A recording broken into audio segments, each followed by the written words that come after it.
جو لوگ ایمان لائے اور نیک عمل کرتے رہے ان کو خوشخبری سنا دو کہ ان کے لیے نعمت کے باغ ہیں جن کے نیچے نہریں بہ رہی ہیں. جب انہیں ان میں سے کسی قسم کا میوہ کھانے کو دیا جائے گا تو کہیں گے یہ تو وہی ہے جو ہم کو پہلے دیا گیا تھا.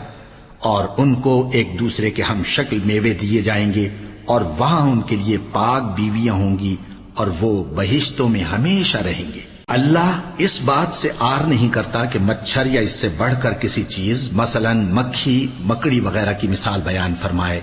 اب جو مومن ہیں وہ یقین کرتے ہیں کہ وہ ان کے پروردگار کی طرف سے سچ ہے، اور جو کافر ہیں وہ کہتے ہیں کہ اس مثال سے اللہ کی مراد ہی کیا ہے.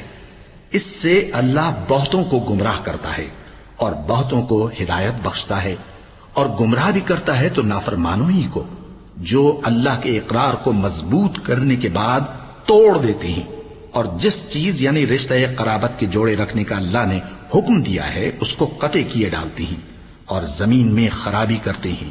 یہی لوگ نقصان اٹھانے والے ہیں.